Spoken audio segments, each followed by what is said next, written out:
Aux mains de maître du coach André Biaba, entrepreneur, les membres et sympathisants du Fiat France ont tenu leur Académie de la réussite totale en ligne ce mardi 6 mai 2025. C'est avec des hommages rendus à la République française et au Fiat Monde, conduits par le coach Sibi Traoré, responsable de formation, que cette soirée a démarré. Contre nous de la tyrannie. Je m'engage à être trop serein pour me faire du souci. I commit myself to look at the sunny side of everything. Ensuite, un chaleureux mot de bienvenue a été prononcé par l'ambassadeur du développement, Emilienne Vital, entrepreneur. Je vous salue avec beaucoup de considération et vous souhaite la bienvenue à cette merveilleuse Académie de la réussite totale. Concentrons-nous sur cette merveilleuse soirée de bonheur et de lumière. Au sortir de là, je suis certain que nous serons tous renouvelés. Bienvenue à tout le monde, que la soirée soit excellente. La rubrique des exhortations a été ouverte par le coach Catherine Agossou, ingénieure commerciale, pour parler d'entrepreneuriat. En 2005, en Côte d'Ivoire, à cause de la situation politique, les affaires étaient très compliquées. Je n'avais pas de clients. Moi, j'avais plusieurs mois d'arriérés. Au moins 4 mois, je n'avais pas payé mes employés. Je réfléchissais, je ne savais pas quoi faire. Et je me suis rappelé que j'avais des machines, j'avais une vieille voiture qui était là-bas, j'avais des salons qu'on avait laissés, des frigos, des congélateurs. J'ai tout classé. Donc, je suis allé demander aux gens. Je voulais que 10 millions, mais tenez-vous bien, d'autres m'ont proposé 2,5 millions pour tout prendre. J'étais dans le besoin. Et j'ai dit, c'est pas possible, je pourrais pas le faire. Je pourrais pas payer mes employés avec ça, mes factures, puis tenir un peu encore. J'ai dit, ah Seigneur, toi-même, tu sais que tout cela compte sur moi. Je te confie, ramène-moi toi-même quelqu'un maintenant. Le lendemain matin, je suis là, il y a mon neveu. Ah, tata, j'ai eu quelqu'un qui veut venir voir ta marchandise. Le lendemain matin, David me dit, ah, tata, la personne est là, la personne dit, elle veut te rencontrer. Je vois le monsieur, il a déjà regardé. Il dit, vous vendez à combien? Il dit, non, faites-moi une proposition. Parce que vous avez vu tout ce qui est dedans. Tout ce que je peux faire, je peux vous acheter tout ça à 20 millions. Je suis allée aux toilettes. J'ai crié et dit, non, mon Dieu, tu es présent. Et 20 millions là, j'ai géré ça. Et puis les enfants ont commencé à reprendre. Il faut avoir confiance en Dieu. Il fait des miracles. Il faut avoir le cœur qu'on entreprend. Il faut avoir confiance en Dieu. Il peut avoir un peu de retard, mais Dieu agit toujours. Elle est suivie du coach Rebecca Cocodé, pharmacienne biologiste, pour développer le thème « Acquérir l'expérience professionnelle ». C'est la classe de 3e. Les enfants sont invités à faire un stage d'observation. Et dans un garage où j'amenais souvent mon véhicule, à quelques 3 ans, j'ai vu un jeune homme. Il était tout frais, là, craintif comme ça. J'ai eu pitié. Je me dis, en plein hiver, franchement, c'est malmener l'enfant que de le laisser dans un garage auto. Il était ses mecs croisés, il était en observation. L'année d'après, j'arrive, c'est lui qui est venu avec le tuyau me faire la pression. J'en étais fière. Et waouh, il tient bon ce garçon. Et non seulement il pouvait faire la pression, il pouvait soulever ma voiture et regarder en dessous. Je dis, mais ça fait 2 ou 3 ans que je vous vois.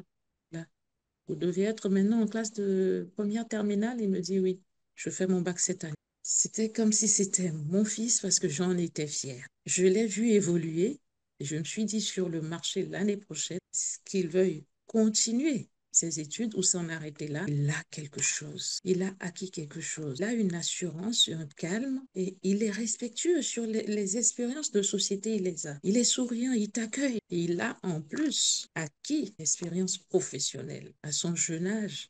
17 ans. Tout ça pour nous dire qu'à côté de ces expériences que nous avons engrangées dans la théorie, dans le savoir-vivre, dans le social et bien d'autres, nous avons besoin de travailler, acquérir, entretenir et pouvoir marchander nos compétences. Les acquérir est une force, une puissance sur le CV et sur le terrain. Pourquoi la femme a besoin de messages réguliers? Ce thème a été décortiqué par le coach Auguste Agbessi, technicien de maintenance. La femme, c'est un être humain de sexe ou de genre féminin.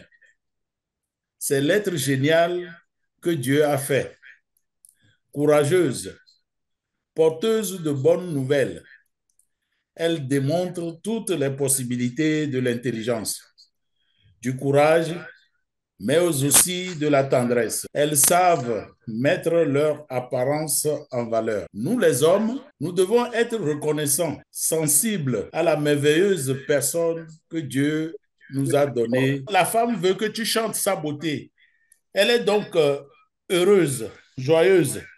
En plus de l'envoyer un message tous les jours, il faut l'amener ou la faire sortir au moins une fois par semaine. Derrière tout couple qui dure longtemps se cachent deux partenaires qui font régulièrement et correctement l'amour. Et quand le sexe est bien utilisé, vous produisez des hormones bénéfiques pour la santé. Sans le bonheur dans le foyer, la femme se retrouve à s'ennuyer. Avec une playlist bien choisie, les participants de cette soirée ont fait du Showtime un moment festif. La dernière exhortation de la soirée a été délivrée par le coach Marie-Grâce Matat, collaborateur d'Agent d'assurance, avec thème « L'effet de la programmation sur la santé ». La vie dans la programmation, c'est plein de choses. Ma fille aînée souffrait des bouchons d'oreilles dans les deux oreilles. Là, maintenant, chez le médecin traitant, le médecin me donne que les gouttelettes. Tout ce qu'on peut faire, c'est ça. Je lui dis, mais l'enfant souffre de ça. Un jour, il me dit, bon, mais si vous voulez, si ça commence à être inquiétant, moi, je vais vous conseiller d'aller la faire opérer. Et puis un jour, je tombe sur la vidéo du PM qui dit l'autorité du croyant. Il dit, Dieu nous a donné le pouvoir de marcher sur les scorpions et sur les serpents. Je dis, mais ce monsieur a-t-il la même Bible que je lis? Il parle de quoi? Et dans une autre vidéo, il dit, quand on dit je suis la santé, cela se manifeste. J'ai commencé la programmation. Au départ, ma fille m'a pris, les enfants m'ont pris comme une folle ici à la maison. Et puis un jour, je lui dis, est-ce que ça t'intéresse? Elle me dit, mais où est le lien entre ce dont j'ai besoin et tes phrases?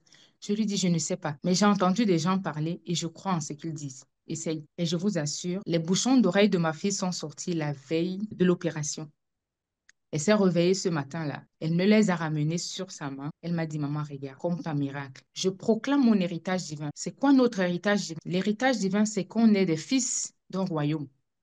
On est fils, on est co-héritier comme Christ. Et si on est co-héritier comme Christ, il faut qu'on retrouve cette nature divine qu'on a perdue. Et c'est en retrouvant cette nature divine qu'on devient.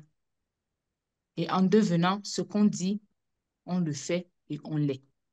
En fait, c'est ça, c'est ce que j'ai compris. Avant de clôturer cette belle rencontre, les élus de ce soir ont reçu le message d'appel à contribution du coach Hilda Komealo-Pana, médiatrice au Centre social et culturel. Puis, un vibrant atelier de programmation a été conduit par le coach Chinwe Fina Udekwe, couturière. La contribution, c'est notre semence. C'est ce que nous donnons. C'est ce que nous décidons de donner. Ce que nous sèmons ne quitte pas nos vies. Au contraire, nous le recevons autrement. On dit souvent que l'arroseur est arrosé. Les bénédictions ne sont pas limitées qu'à nous. Mais les bénédictions vont jusqu'à la 5e génération. Tous les jours, à tout point de vue, je vais de mieux en mieux. Tous les jours, à tout point de vue, je vais de mieux en mieux.